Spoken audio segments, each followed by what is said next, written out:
قال أشرقت شمس المحبة، أشرقت شمس المحبة وقبل الشهر الكريم، والأوادم بين كربة بالمعاصي والذنوب. قمت أنصح من أحبه قام يحسبني غريم. قلت له يا ذاك اصحى، خاف علام الغيوب، أنت في المنكر وربك ينظرك لنه عليم. سيب فحشاءك وغير صفحتك قبل الغروب، لا تخدعك شهوة حقيرة بتوديك الجحيم. اذكر ان الله يشوفك ومن عقابه لا هروب.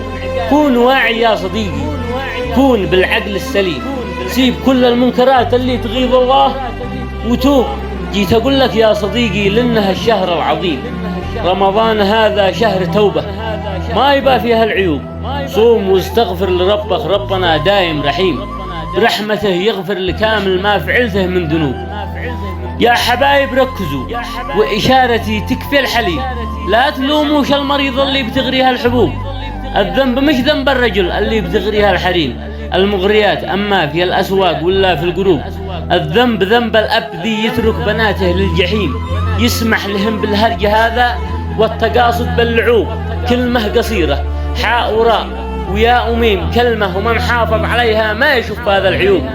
مليون لعنة توصلك من ربنا الله الحكيم، يا من بتتساهل بعرضك يكتسي بالعار ثوب، يا من بتتساهل بعرضك يكتسي بالعار ثوب.